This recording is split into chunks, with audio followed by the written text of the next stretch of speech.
آئے تھے، اس لیے ہلکے پھلکے انداز میں بات چیت کر رہے تھے۔ ان لوگوں سے مل کر مجھے ایک عجیب سا احساس ہو رہا تھا۔ میں اپنے اس احساس پر یقین کرنے کو تیار نہیں تھا، اور میں منہاس باقر بھی شامل تھا۔ میں کچھ یوں محسوس کر رہا تھا جیسے میں زندگی میں ان سے آخری بار مل رہا ہوں۔ یہ بڑا خطرناک احساس تھا۔ اگر میری یہ فیلنگز مبنی پر حقیقت تھی تو اس کے دو مطالب نکلتے تھے، یا تو وہ لوگ کسی بہت بڑے طوفان کی لپیٹ میں آنے والے تھے، اور یا پھر میری زندگی قریب الختم تھی۔ میں نے ایک جرجری لی اور ان تمام ہولناک خیالات کو ذہن سے جھٹک دیا۔ اسی لمحے قاضی سلطان نے کہا، بھائی ایسی بالکل مزہ نہیں آ رہا۔ میں جس وجدان سے بات کرنا چاہتا ہوں وہ چہرہ کہیں نظر نہیں آ رہا۔ یار تم نے پردہ داری بھی بیوی کی طرح کیوں میک اپ گونگٹ نکال رکھا ہے؟ پاشا نے کہا۔ قاضی صاحب بالکل ٹھیک کہہ رہے ہیں، اگر ہم تمہاری یہ نئی صورت دیکھتے رہیں گے تو بات چیت میں خاک لطف آئے گا۔ منہاس باقر نے میری حمایت میں کہا، تم لوگ وجدان کو پریشان نہ کرو، اس نے اگر بیس بدل رکھا ہے تو کسی خاص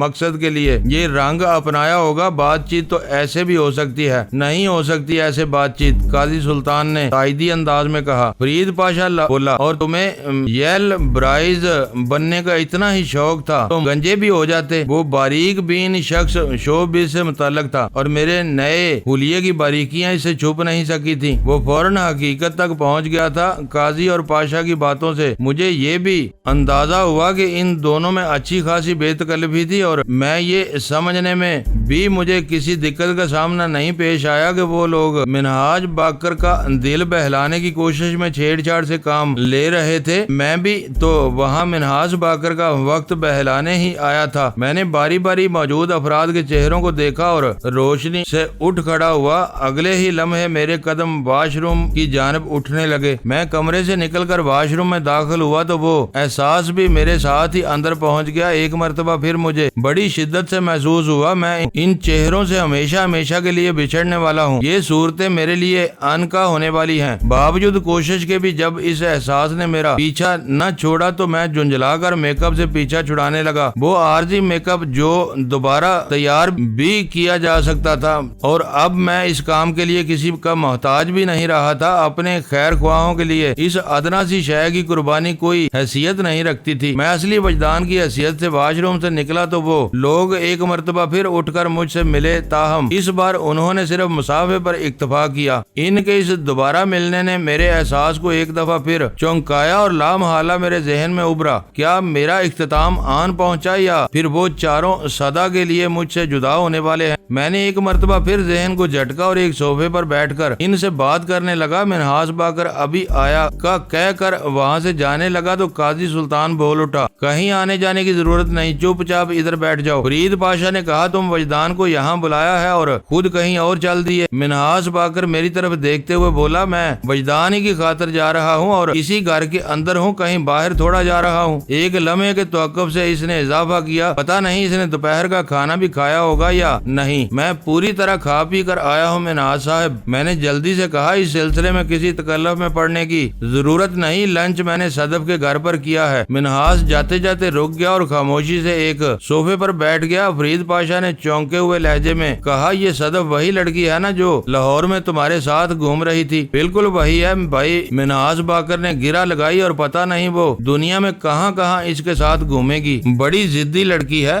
منہاس باقر ایک سنجیدہ اور متین شخص تھا۔ اس کے مندرجہ بالا تبصرے سے لگتا تھا پاشا اور قاضی اس کا غم غلط کرنے میں بڑی حد تک کامیاب ہو گئے تھے۔ منہاس کے اس جملے میں اچھی خاصی شگفتگی پائی جاتی تھی، جو کہ ایک مثبت علامت تھی۔ مخلص دوست اپنا فرض نبھانے کی حتی الامکان کوشش کر رہے تھے۔ معزز ناظرین، لائک کریں، شیئر کریں اور کمنٹس باکس میں پاک آرمی زندہ باد، پاکستان پائندہ باد کا نعرہ ضرور درج کر کے اپنے ملک پر فخر کریں اور پاکستان کی بنیادیں مضبوط کرنے میں اپنا کردار ادا کریں۔ ویڈیو دیکھنے کا شکریہ۔ معزز ناظرین، اپنا خیال رکھیے گا اور ہمارے چینل کا بھی۔ ISI پاک آرمی زندہ باد، پاکستان پائندہ باد۔